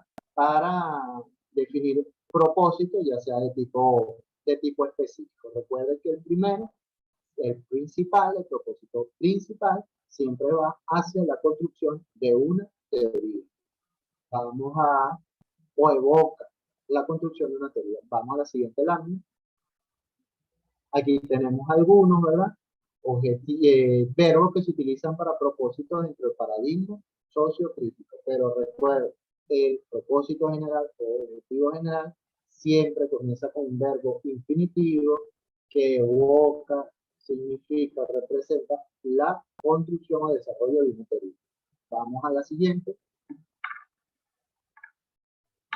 Pues sí, en la justificación, y ya lo habíamos entendido, deben por cada uno de los párrafos que van constituyendo por lo menos eso que hicieron en la matriz epistémica, bueno, deben justificar su investigación en la dimensión ontológica, epistemológica, axiológica, teleológica y también, bueno, metodológica, es lo que denominan la pentadimensionalidad de la tesis doctoral.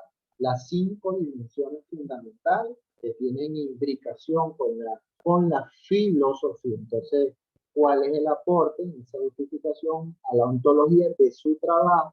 El aporte a la epistemología, a la axiología, a la teleología y a la metodología. Pudieran incorporarlo, pero básicamente esto, ¿verdad? Y además cierran con un párrafo en el cual, el último párrafo por lo general, en la justificación deben indicar en cuál línea de investigación del doctorado se circunscribe su trabajo. Pasamos a la siguiente.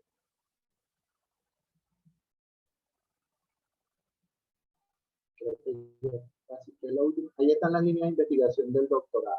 De acuerdo a la temática del doctorado que ustedes están cursando, de acuerdo a la temática, entonces ustedes ubican y señalan, bueno, la siguiente investigación se ubica en tal línea porque atiende una temática, pero deben expresar, ¿verdad?, en cuál línea se circunscribe su investigación. Vamos a la siguiente lámina. Bueno, muchísimas gracias. Espero haber sido de utilidad. No sé si me queda tiempo para responder alguna pregunta. Sí, profe, quedan 9 minutos exactamente. Bueno, los escucho. Siempre. Y he respondido bastantes preguntas por los privados. Bueno, más de 20 o 30 personas, pero les doy respuesta, les doy orientación. No he dejado ninguno, al menos que en este momento tenga... Hola, profe. Ajá, te escucho, Rafael. Pues usted, como lo está mencionando, ya ha respondido varias preguntas que se le han hecho ahí en el chat. Y ya queda una, es como para que de pronto no lo escuché bien. Es que la tarea que se le prorrogó hasta el 12, que es la tarea donde está precisamente una parte de las diferencias que tenemos que hacer con respecto a los enfoques cualitativo, cuantitativo y todo eso.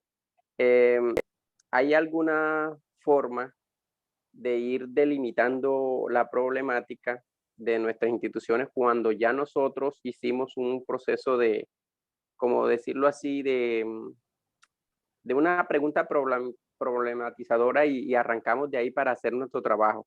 Sin embargo, ahora que hay una aclaración, yo soy uno de los que la tengo que cambiar porque realmente me quedó más claro ahora hacia dónde tengo que dirigir y qué palabras debo usar para profundizar los conceptos como tal, porque como tal, la educación va más hacia lo cualitativo que a lo cuantitativo. Sin embargo, dependiendo del trabajo de grado que se vaya a hacer, eso. Entonces, mi pregunta es, nosotros tenemos que hacer la tarea hasta el 12, tenemos plazo para montarla, y ahí mismo tenemos que montar la otra, o sea, prácticamente hasta el 12, las dos, la 1 y la 2. No, una es el 12 de febrero.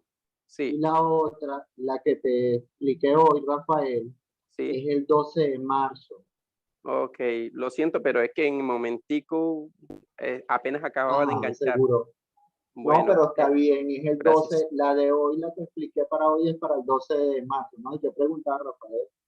Bueno, gracias. Lo correcto, claro.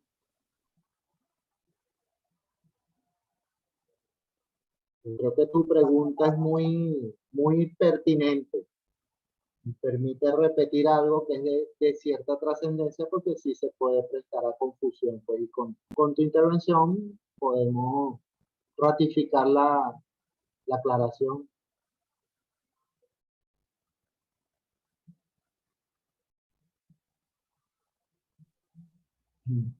A la orden del... Bueno, pues una vez más siempre agradecer al doctor Camil por habernos acompañado en este sincrónico, a cada uno de ustedes que se dio el permiso de acompañarnos. Hoy tuvimos 33 personas conectadas, mi profe, qué bueno, me un número encantó, alto, de así verdad, es. me alegra. Yo disfruto estos espacios, profe, de verdad. Y Entonces, bueno, bueno, mi profe Camil, nos toca hacer el agradecido, cierre.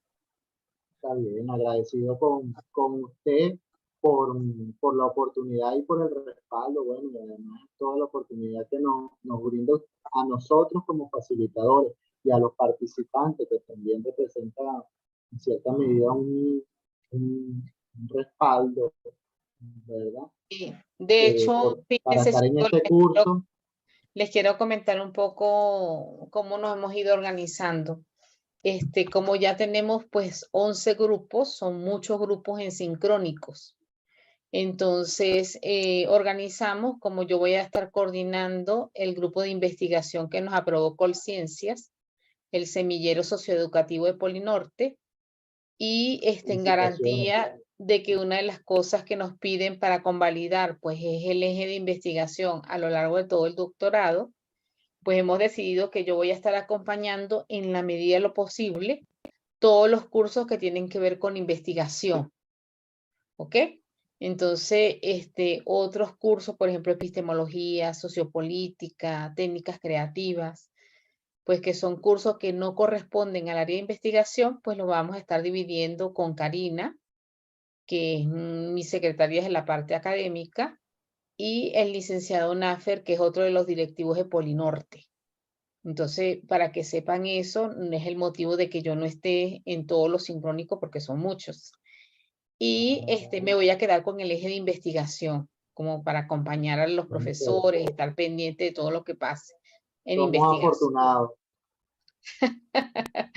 Entonces, sí, un poco para que sepan eso va a ser el por qué nos estamos organizando de esa manera, porque en este primer semestre, pues vamos a organizar 3 líneas de investigación, chicos, del semillero socioeducativo de Colciencias, que tiene Polinorte, que la acaban de aprobar, y les vamos a ir a ustedes insistiendo para que se registren con su CVLAT, lo actualicen, y nosotros podamos irlos llamando al semillero para que no tengamos ningún problema al momento de convalidar, sino que al contrario, tengamos fortaleza. Esta fortaleza no la tienen otros convenios, y si la vamos a tener nosotros, nuestro grupo de investigación. Entonces, para que sepan que vamos a estar trabajando en eso, específicamente en este primer semestre, pues queremos dedicarnos. Ya tenemos 3 coordinadores de línea, ustedes los van a conocer, les vamos a estar dando los nombres de ellos, los nombres de las líneas, porque cada uno de ustedes ya tiene la idea de qué quiere trabajar de su tesis, entonces ya tendría que irse inscribiendo en cada una de las líneas en 3 líneas, los queremos organizar a ustedes con los proyectos.